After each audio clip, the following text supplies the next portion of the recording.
5, 4, 3, 2. Yay! Now?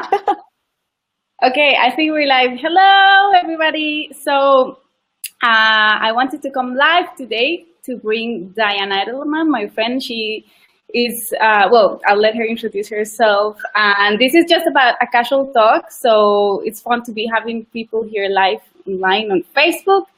And I hope if anyone wants to leave comments or just comment here, we will be reading you.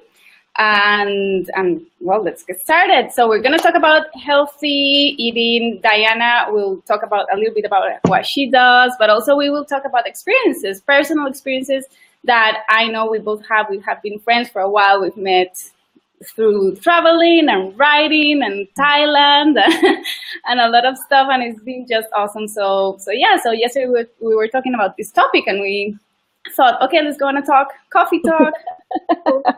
So Diana, hi. Hi, I'm good. How are you? Perfect. So can you tell everyone who joined, or in case anyone's watching the replay, who are you? Yes.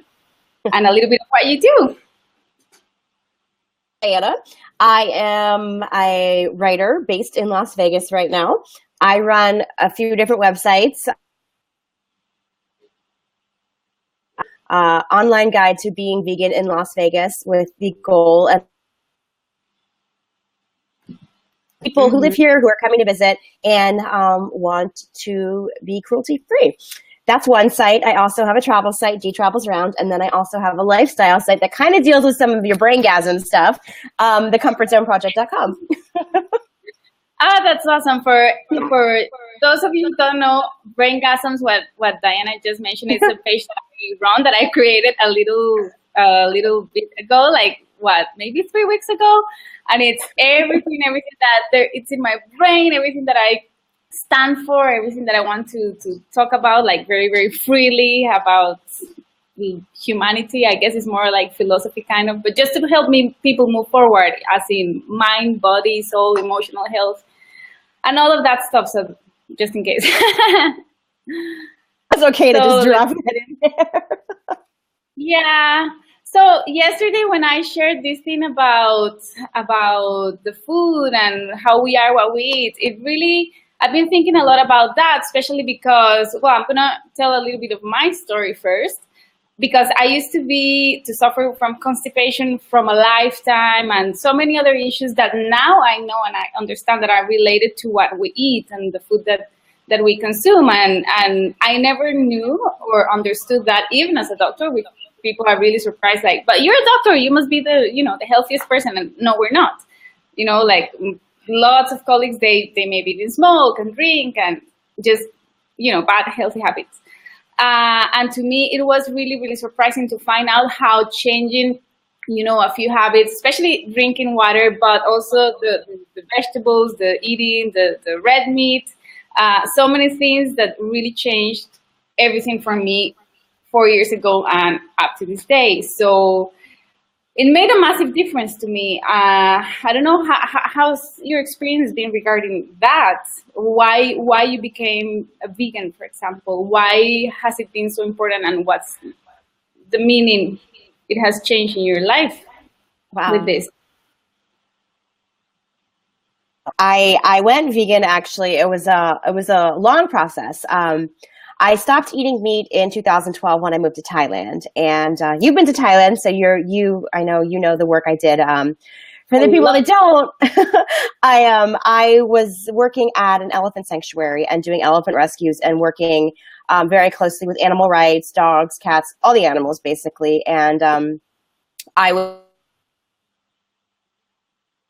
a truck full of pigs going to slaughter. So that minute right there, that was just it for me. I wasn't going to eat meat anymore. And as I lived in Thailand and saw the way those animals were treated, it just kind of cemented it. One day we were driving in Cambodia and a guy on his bike, upside down, tied to a stick, alive. It really cements. Mm-hmm. Your voice breaks down a little bit from time to time. Oh, sorry. I don't. Vegas should have really good Wi-Fi, so I don't know why it's being bad today. But so I know that was it for me for eating meat. And then the vegan connection, it was a little bit harder for me because living abroad, as much as you want to pretend it's easy, sometimes it's not. Thailand, I was largely vegan. Then I moved to Madrid, and as you yeah. ham vegetarian in Madrid, I wasn't vegan. And then when I moved back here, I knew that I wanted to adopt the vegan lifestyle, and dairy, I eliminated cheese. And since then, my health has improved drastically. My skin didn't used to be thicker. My nails grow thicker. Much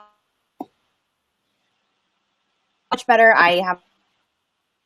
Mm-hmm. Oh, breaking a little bit. Mm-hmm. Am I breaking up still? I'm sorry. No, it could be me. I was just checking in case my signal is breaking but not. Oh, it's probably me. It wouldn't surprise me. Thank you, Cox. Okay. So you were. Yeah, it's been a really nice journey. I've just gotten healthier and healthier along the way. I went to the dentist yesterday for a cleaning, and I just did a 3-day juice detox, and she was asking me the vitamins I take, and I told her she could tell that gums and the health of my gums. So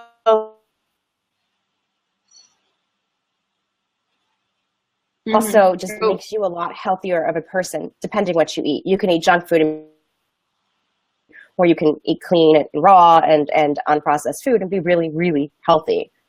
Yeah, I hear you. And it's interesting because when I had all these issues when I found out that I was really, really constipated, basically speaking, it was because I had a lump in my stomach and I was really scared. I found this lump here on my left side and I felt it and I was, following with it for a while and it wouldn't go away. And I got really, really scared and I thought, oh my God, maybe there's a tumor. Maybe it's my ovary, maybe it's my bowel, maybe what is it? So it really started haunting me. And every time I would go to bed at night, I would touch my abdomen and I would feel it right there. So I would go to sleep thinking, and I panicked. And even though I wait for at least 3 or 4 months until I was trying things and trying other things and laxatives and all sorts. And I would go to my colleagues and I would get an ultrasound on my abdomen, everything was fine. So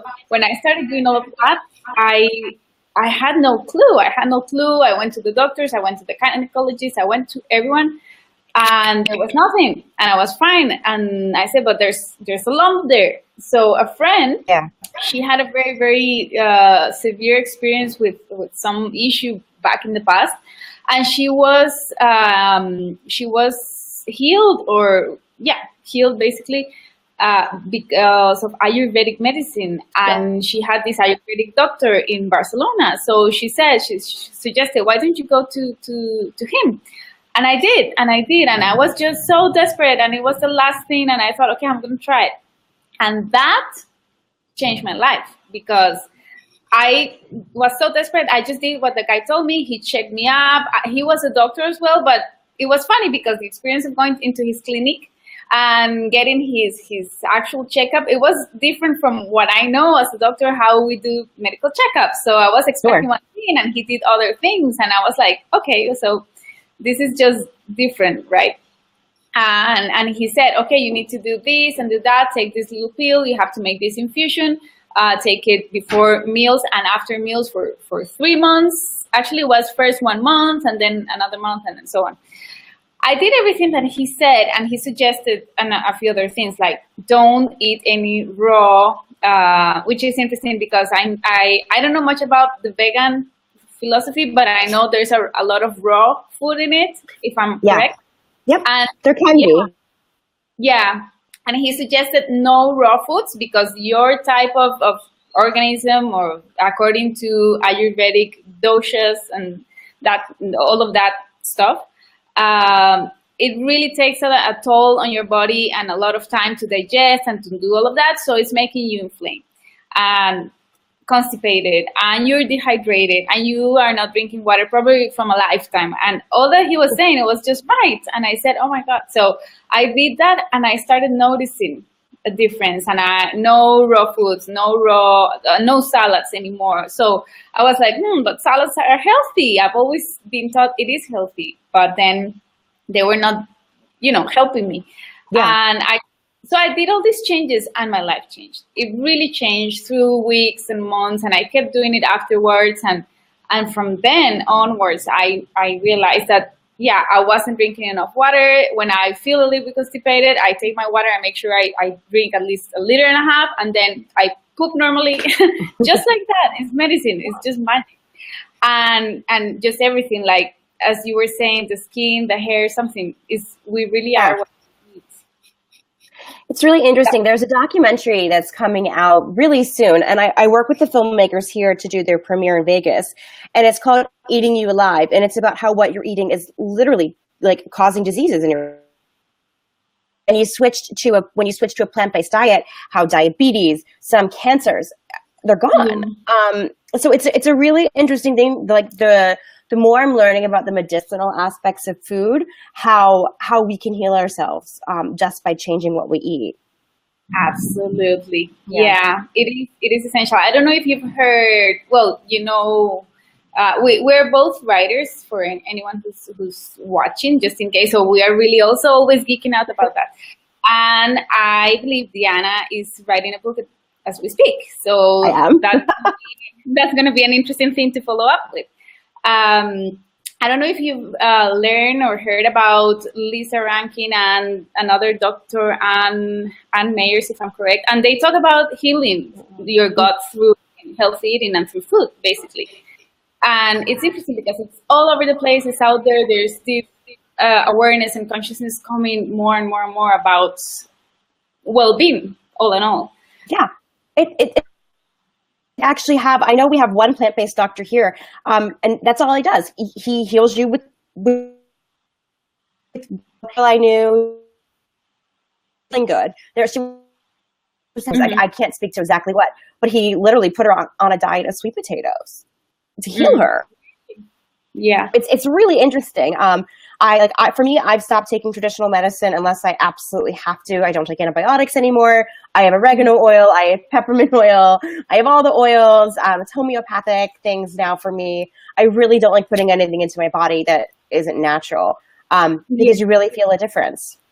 You really feel a difference. And with this, the most impressive thing I've seen people talking about, like I'm on a few Facebook groups that are about chronic pain, because I work with chronic pain a lot, and this relates immensely to autoimmune disease.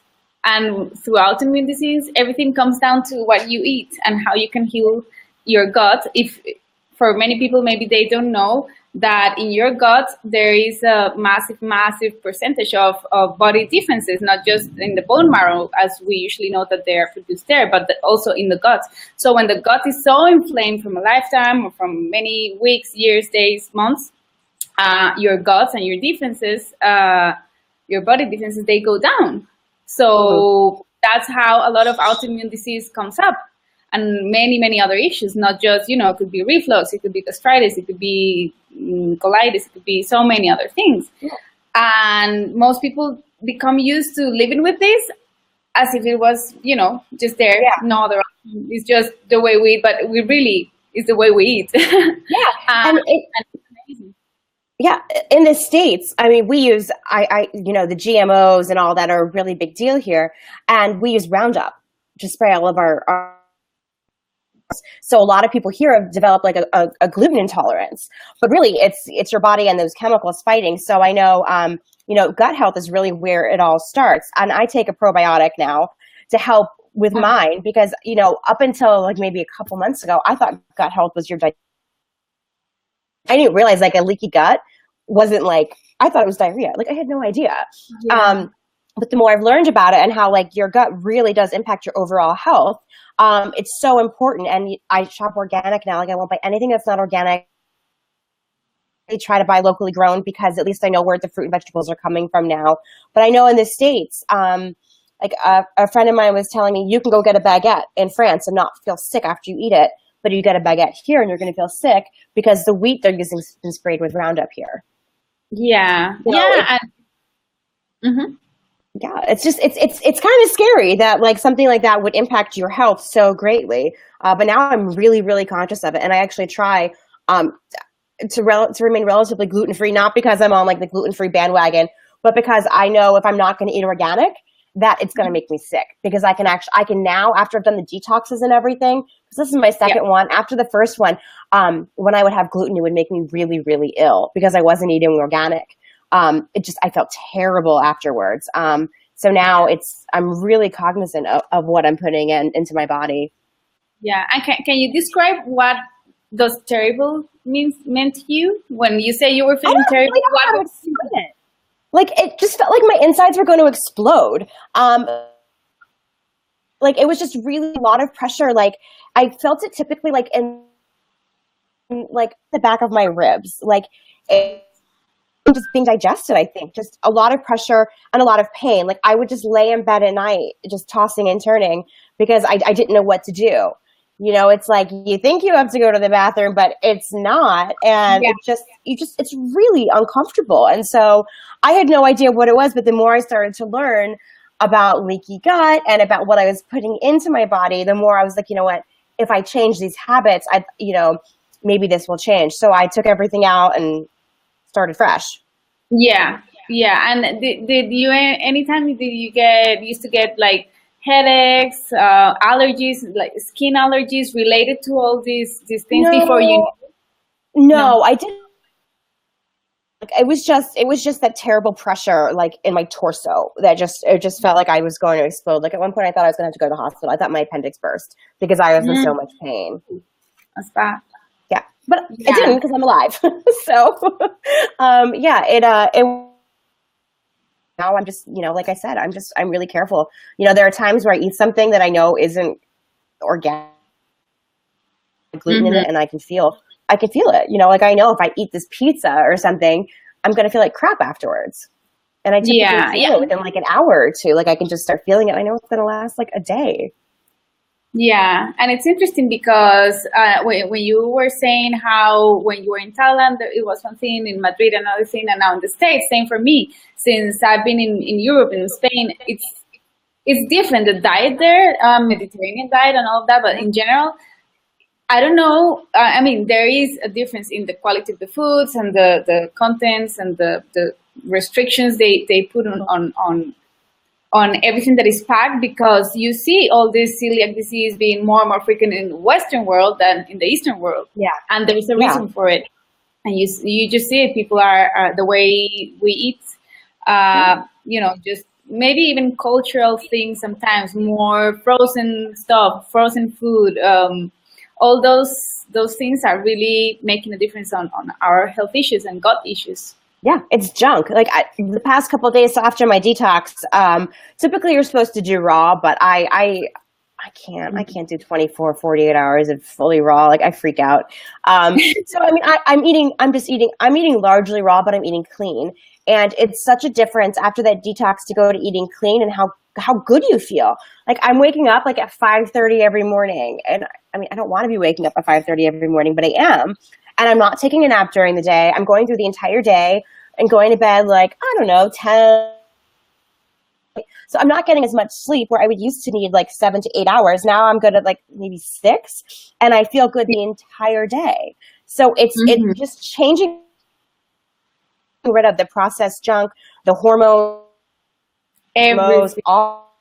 Yeah. And so, I mean, I already had like the good going because I'm plant-based, but then getting rid of all the processed vegan food that a lot of vegans love to eat and going just to a very clean diet, it makes a huge difference. Yeah, and it's all about awareness, because when I know, I eat very healthily, I try, to control, not to control, in a freaking out way, just being aware, noticing maybe today I'm feeling a little bit of a stomachache. So as simple as thinking, what did I eat yesterday? Because sometimes maybe yesterday I ate a hamburger because I craved one and it was fine, or or something fried and it's just fine. But then today I get some symptoms, and we usually don't think, okay, maybe it was that making me feel sick, or maybe. So I always say to people that I work with or patients or anything, take make a food journal, an actual journal, like when you were 50 years old or a kid, you would write things. So the same with food. And I always suggest write down what you eat every day, how much water you eat, and also the sensations in your body, because from there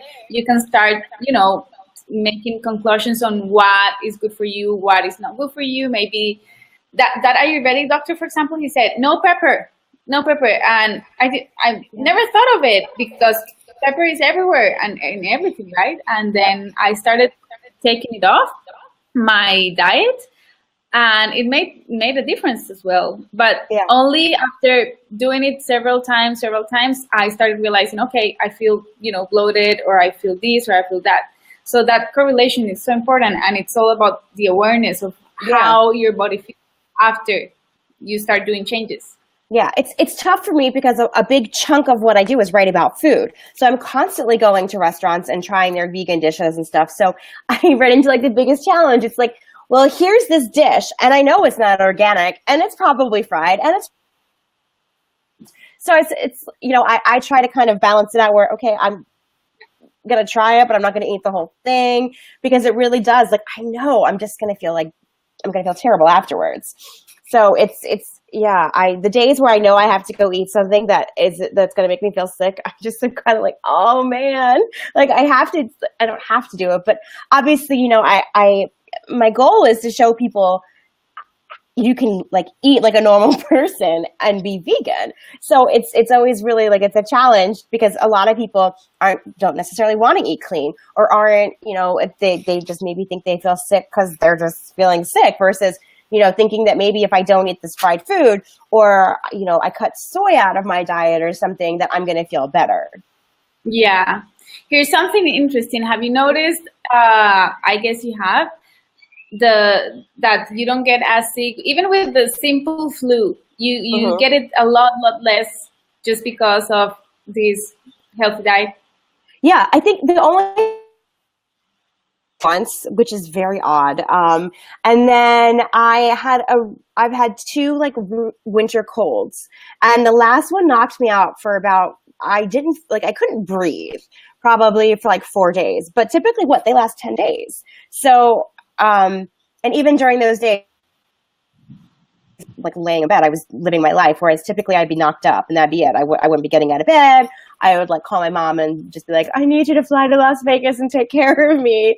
And I get through it a lot better. But no, I don't get sick very often anymore. Yeah.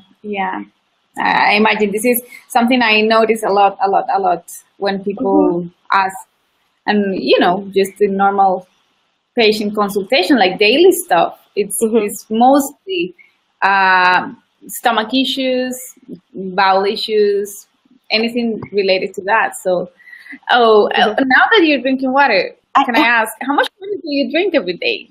I'll drink like 9 of these. I drink a lot. 8, and how much is that? Is that like 500 milliliters? I don't know. It's like the size of a normal water bottle. I don't know. I try to drink a lot. Like I will have this with me all the time. I probably go through a full Brita pitcher at least 1.5 times a day. Okay. Yeah, that's amazing. That's really good. Yeah. And I typically, like, I go through phases where I just cut all alcohol from my diet. So I did I think 38 days, and then I went to Mexico, where of course I drank a little. Now I'm back alcohol kick, because I just feel so good when I'm just not putting anything bad into my body. I hear you. Wow. Let's see. I think, there's no comments yet. I don't know if I've mistaken again, and it's not visible to anyone, but it will be uploaded right afterwards anyway. So because I don't see people joining, just in case, but that's fine. It'll be there. Yeah. So I don't know if there's can we ask, or can I ask if you can comment a little bit on your book, or we can leave it for another time? Sure, definitely. It's. I mean, you know some of the like issues, not issues, but challenges. So it kind of talks about, it's my story, and it's my story of I guess it's almost kind of everyone's story on how, as we grow up, we have like this game plan for who we are, what we're going to do in our lives, and how you can either choose to ignore the cues about the game plan and it needing to change as you grow, or you can embrace those changes. And it's about how to embrace those changes and to trust in the universe that you're going to land on your feet, and the realities and challenges of following your dreams. Because it's not easy, but it's worth it. And so it's basically my story of how I went from like I wanted to be a sports reporter in high school, or an actress before that even, and how I went from actress to activist to entrepreneur, and the journey of all the different things, and how, if you would have asked me 5 years ago or 6 years ago if I would be rescuing elephants in Thailand, I would have looked at you and said you were crazy. And just how life changes, and how it's really important to just trust that if you listen to your heart and you listen to your gut and you follow it, you're going to be just fine. I love it. I love it. And so that's the nutshell. Yeah. Oh, that's beautiful. And thanks for sharing. That's really gorgeous. It's fun because yesterday we were going for a walk and we were talking. I was telling Mike how there was one time, I don't know, it just came up to my memories yesterday, how there was one time, I don't know if I was 13, 14 years old, that I wanted to be a nun. I remember that. But before that, I always wanted to be an actress and also an architect. And also then I changed to, when I was 15, I thought, okay, I want to be a doctor. And then that is what happened. But there is all these things. And now probably we're sharing some part of the journey, like the inner journey, because I relate to what you're saying. And right now I just have not found out, but remembered like this timeline. When you see your life in a timeline from all the things that you've done before and up to this point where you are now. And it was funny to see how you get these kind of steps and processes that all in all, they bring you to this that we are doing today. And it has a purpose, another purpose that is for people. And it's crazy too, because I know a big part of my journey was I was really unhealthy, and I struggled with depression my whole life, and I never kind of knew where I fit in. And my mom was always like, find your niche, find your niche, find your niche. And I'm like, I don't even know what that means. Like, I can't be bothered. Like, leave me alone. I'm going to be a PR person. That is my future. And then one day I started a travel blog, and then that's it.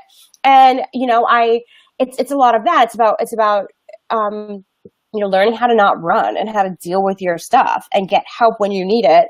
And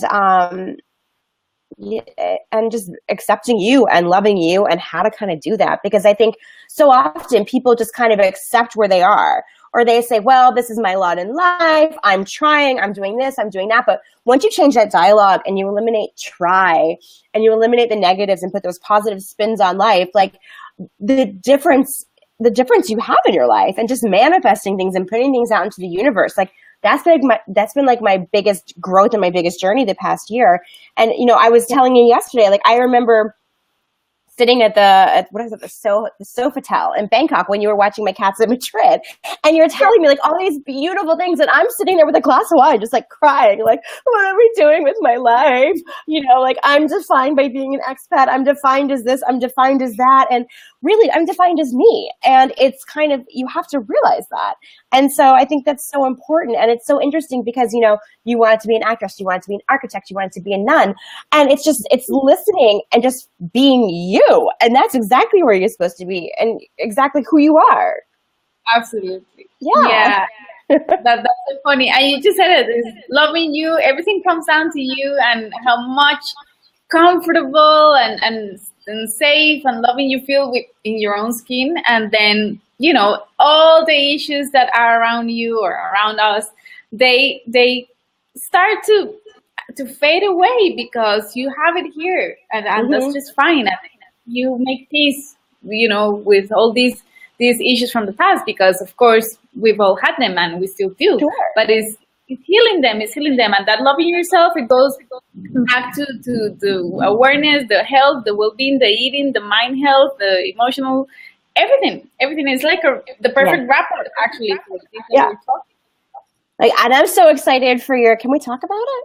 Your academy? Okay, like I'm so excited for it. Like, I can't wait to see what you're doing, because I think it's so important. You know, like, you can spend your whole life just being and not really living. And I love that you've started this. I think it's phenomenal. And, you know, I hope people just jump on it, because, you know, why go through the motions instead of like be?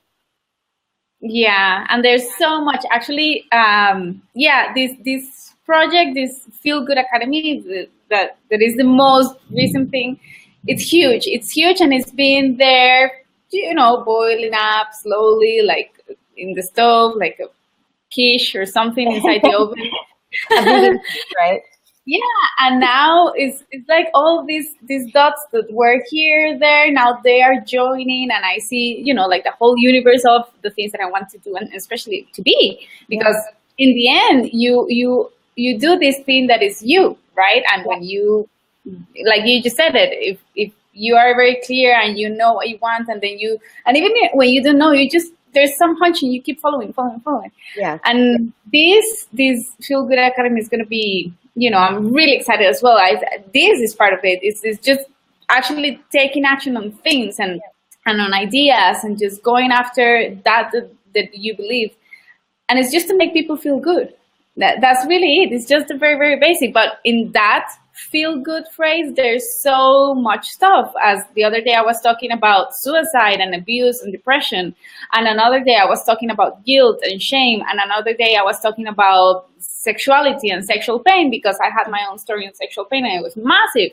And then, you know, and it all relates in my own experience as being a doctor, but really being as a human being, just a human being, not just, it's not my degree that makes me want to do all these things, but of course it adds up, you know, because it's needed. So thank you for that, because I'm super stoked for it. I can't wait to share it and encourage people to go out there and just learn how to just be okay with being good, because I think so many people just they don't care.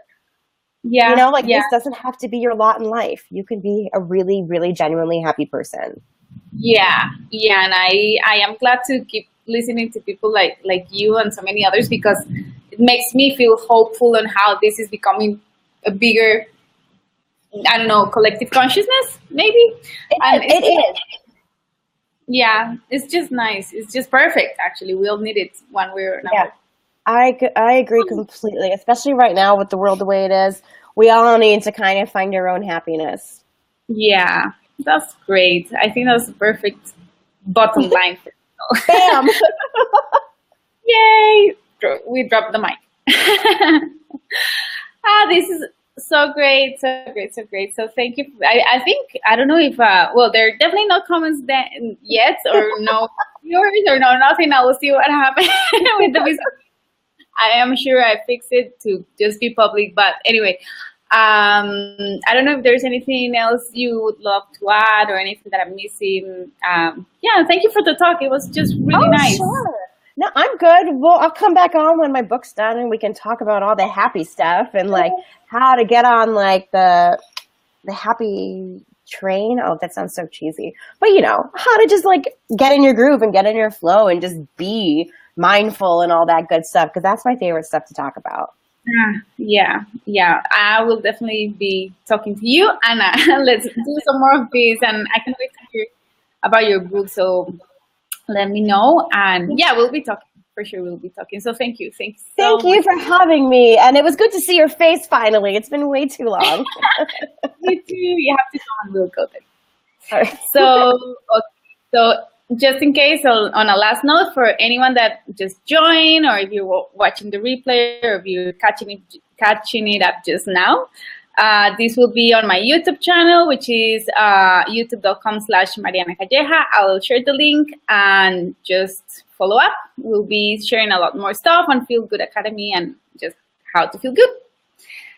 So take care, everybody, and take care, Diana. See you soon, and I'm gonna end the broadcast right now. Bye. Bye bye. Oh, almost there.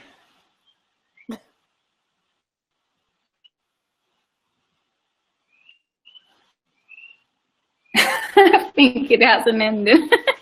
It's oh my god, this bottom is taking so long. Oh. Yeah, I think so.